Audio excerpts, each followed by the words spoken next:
আসসালামু আলাইকুম। এখন শুনবেন সংবাদ শিরোনাম।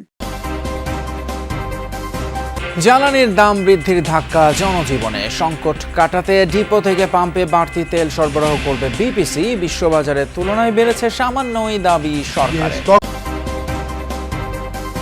সংকট না থাকলে দর বৃদ্ধি কেন? সংসদে প্রশ্ন বিরোধীদের। সরকারের বিরুদ্ধে মিথ্যাচারের অভিযোগ। হামের উপসর্গে আরও 4 শিশুর মৃত্যুর খবর দিল স্বাস্থ্য অধিদপ্তর। আজ থেকে সারা দেশে শুরু হচ্ছে বিশেষ টিকাদান কর্মসূচি। আসসালামু আলাইকুম। এতক্ষণ দেখছিলেন সংবাদ শিরোনাম, এখন দেখবেন বিস্তারিত। জ্বালানি তেলের দাম বৃদ্ধির প্রভাব পড়তে শুরু করেছে জনজীবনে। বাড়তি দামের বোঝা ঘাড়ে চাপলেও তেলের সংকট রয়ে গেছে আগের মতোই। পাম্পে পাম্পে কয়েক কিলোমিটার দীর্ঘ যানবাহনের সারি।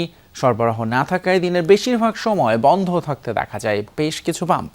পরিস্থিতি স্বাভাবিক হতে সপ্তাহখানেক সময় লাগবে বলছেন পাম্প মালিকরা। সপ্তাহের প্রথম কর্মদিবস, দুদিন ছুটির পর অফিস আদালতের জন্য বের হতেই বেশ বড় এক ধাক্কার মুখোমুখি সাধারণ মানুষ।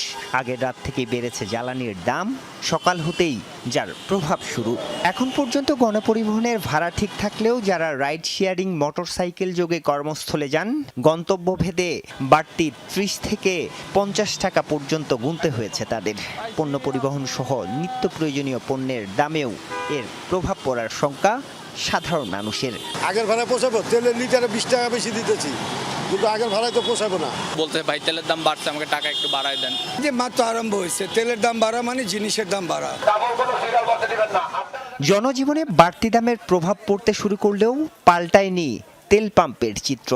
তেলের জন্য সেই দীর্ঘ লাইন, ঘন্টার পর ঘন্টা অপেক্ষার পরেও নিশ্চয়তা নেই তেল পাবেন কি পাবেন না। ভাই সারা রাত এখানে থাকছে বাইক নিয়ে, আমি আবার সকালে আসছি 6টায়, আসলে আমি এখন এখানে আসি, এখন তেল পাই নাই। যদি দাম বাড়ানোর পর এই ক্রাইসিসটা একটু হলো সমাধান হয়, পার্সোনালি প্রবলেম নাই। মানে দুপুরে 1টা থেকে সিরিয়ালে এখন পর্যন্ত তেল পাইনি। সারা রাত্রে খাওয়া দাওয়া বলতে তো নাই। ক্রেতারা বলছেন জ্বালানির সাথে জড়িত সার্বিক জীবনযাত্রা, পরিবহন খরচ সহ নিত্যপণ্যের মূল্য বৃদ্ধির শঙ্কা ভর করছে তাদের মনে।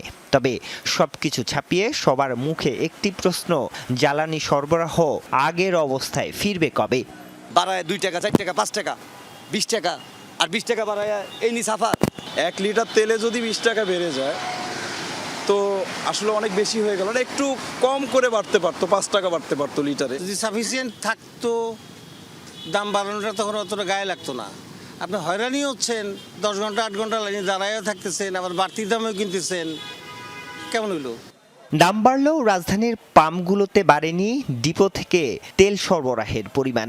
উল্টো বেশ কিছু পাম্প বন্ধ ছিল এদিনও। তবে মালিকরা আশাবাদী, দাম বাড়ানোর ফলে তেল মজুদের প্রবণতা কমবে বলে মনে করছেন তারা। জ্বালানি সংকট না থাকলে তেলের দাম বাড়াতে হলো কেন?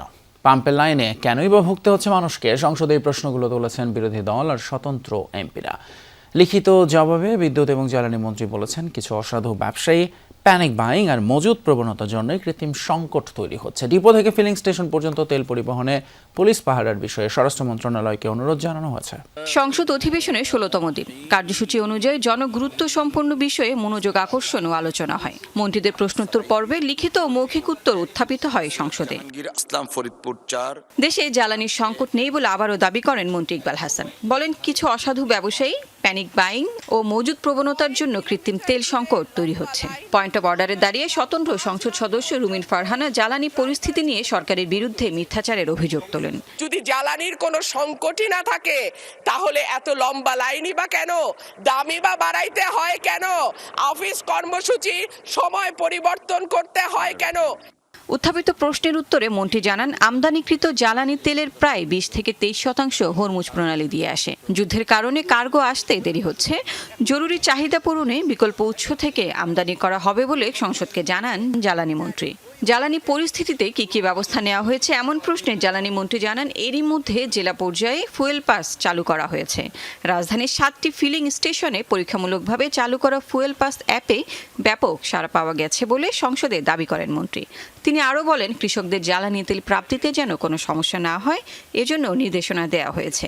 Feeling station agent, pack point ডিলাররা যাতে যথাপরিমাণ জ্বালানি তেল পায় সরকার তা নজরদারি করছে। এ সময় কুইক রেন্টালের নামে আওয়ামী লীগের লুটপাটের প্রশ্নের জবাবে মন্ত্রী বলেন, আওয়ামী লীগ সরকার বিশেষ আইন ব্যবহার করে দরপত্র ছাড়া বিদ্যুৎ কেন্দ্র অনুমোদন দিয়ে দলীয় আর আত্মীয় স্বজনকে সুযোগ দিত। এর ফলে অন্যায্যভাবে বিদ্যুতের দাম বৃদ্ধি ও ক্যাপাসিটি চার্জ নির্ধারণের সুযোগ দেওয়া হয়েছিল। অধিবেশন শেষে ব্রিফ করেন চিফ হুইপ নুরুল ইসলাম মনি। বলেন, সারা বিশ্বের মতো বাংলাদেশেও বাড়ানো হয়েছে তেলের দাম, তবে প্রধানমন্ত্রীর নির্দেশনায় খুব কম বাড়ানো হয়েছে। উৎপাদনের দাম বাড়ে, গ্যাসের দাম বাড়ে, তেলের দাম বাড়ে, এতে আপনার বিদ্যুতের দাম বাড়ে, সব কিছু দাম বেড়ে যায়। দেশবাসীকে অনুরোধ করতে চাই, আপনার যে পরিমাণ তেলের যে পার্সেন্টেজ দাম বেড়েছে সকল কিছুর ওই পার্সেন্টেজের মধ্যেই আপনারা সীমাবদ্ধ থাকবেন। এই পার্সেন্টেজ আপনারা বাড়াবেন না, বাড়ালেই সরকার ভেরি সিরিয়াস সরকার। বলেন, মজুতদারদের জন্য কৃত্রিম সংকট, পাম্পগুলোয় যানবাহনের দীর্ঘ লাইন। মজুতদার এবং পাচারকারীদের বিরুদ্ধে অভিযানের পাশাপাশি বিভিন্ন পদক্ষেপ নেওয়ার কথা জানান তিনি। পুকুরের মধ্যে 10,000 ব্যারেল তেল পাওয়া যায়, কবরস্থানের মধ্যে 5,000 ব্যারেল তেল পাওয়া যায়। রাজশাহী, ময়মনসিংহ এবং কুমিল্লায় হাম এবং উপসর্গ নিয়ে আরও 3 শিশুর মৃত্যু হয়েছে। এই রোগে আক্রান্ত এবং মৃত্যুর সংখ্যা বাড়তে থাকায় উদ্বিগ্ন অভিভাবকরা। গত 24 ঘন্টায় রাজশাহী মেডিকেলে হামের উপসর্গ নিয়ে ভর্তি হয়েছে 10 জন, চিকিৎসা শেষে বাড়ি ফিরেছে 26 জন। এই সময়ে ময়মনসিংহ মেডিকেলে নতুন রোগী ভর্তি হয়েছে 34 জন। এছাড়া 24 ঘন্টায় কুমিল্লা মেডিকেলে নতুন রোগী ভর্তি হয় 50 জন। সিলেট, চট্টগ্রাম, বরিশাল, রংপুর ও খুলনা বিভাগেও ক্রমেই বাড়ছে হামে আক্রান্তদের সংখ্যা। বিভিন্ন জেলায় সদর হাসপাতালগুলোতে শয্যার সংকট দেখা দিয়েছে। কিছু কিছু জায়গায় ওয়ার্ডের বাইরে রেখেও চিকিৎসা দেওয়া হচ্ছে রোগীদের। এতে সংক্রমণ ঝুঁকি আরও বাড়ছে। এদিকে আজ থেকে সারা দেশে একযোগে শুরু হচ্ছে বিশেষ টিকাদান কর্মসূচি। ডাক্তার দেখাই এখানে ভর্তি করাইছি। এখন তো রোগীর অনেক চাপ, এখানে জায়গা নাই, অনেক কষ্ট হইতেছে, গরম পড়তেছে। বাচ্চা করে নিয়ে তো আমরা মারাই অসুস্থ হয়ে যেতেছি, বাচ্চা সুস্থ করতে যায়। প্রচুর পরিমাণ রোগী, এখানে সিট নেই গা, এই কারণে আমরা ফ্লোরের ভিতরে একটার ভিতরে 2-3টা করে রোগী আছে। হাম শনাক্তে দেরি এবং কয়েক সপ্তাহের চিকিৎসায় খরচ আর ভোগান্তি বাড়ছে অভিভাবকদের। বেশিরভাগ ক্ষেত্রে আক্রান্ত হচ্ছে ভাই বোন, খেলার সাথীরা। চিকিৎসকরা বলছেন, শিশুদের টিকাদানের শতকরা হার কমে যাওয়ায় এই বছর সংক্রমণ বেশি। অপুষ্টি এবং মাতৃ স্বাস্থ্যহীনতাও গভীর করেছে সংকট। 4 সপ্তাহের বেশি সময় ধরে দেশজুড়ে হাম প্রাদুর্ভাব। হাসপাতালগুলোতে এখনো নতুন রোগী ভর্তি বাড়ছে। আক্রান্ত শিশুদের থেকে দ্রুত ছড়াচ্ছে ভাইরাস। আক্রান্ত হচ্ছে ভাই বোন, খেলার সাথীরা। পরে নিয়ে আসতাম যাইতাম, হঠাৎ করে জ্বর চলে আসছে। তারপর 2 নম্বর শিশু মেডিকেলে দেখাইছি, ওই জায়গায় বলছে রক্তে ভাইরাস আছে, কিন্তু আসলে কিসে থেকে রোগ ধরা পড়তেছে না। বিভিন্ন জায়গায় ডাক্তার দেখাইছি, কমিটলা যায় ধরা পড়ছে যে ওর শরীরে হাম উঠছে। বিকালে গেছি বাসায়, তো রাত থেকে আবার ও অসুস্থ, তো বাসায় 4 দিন রাখছি। রাখার পরে দেখি যে না, পোলা কন্ডিশন অনেক খারাপ। উচ্চমাত্রার জ্বর, কাশি, ফুসকুড়ি, মুখে ঘা নিয়ে শিশুদের পরিচর্যায় বাবা মায়ের বাড়তি সতর্কতা। ঢাকার ডিএনসিসি ডেডিকেটেড হাসপাতালে অনেকেই জানান, উপসর্গ নিয়ে কয়েকটি হাসপাতাল ঘুরে শনাক্ত করতে পেরেছেন হাম। লম্বা সময় চিকিৎসায় অতিরিক্ত খরচ ও ভোগান্তি পোহাতে হয়েছে ঢাকার বাইরে থেকে আসা রোগীদের। খরচ তো অনেক, কেন ওরা করছে এটাও কিনতে হয়েছে। তারপরে স্যালাইন যে দিছিল, ওই যে পাইপটা, ওইটাও কিনা হয়েছে। মানে দরকারি যা জিনিস আর কি কিনা হয়েছে।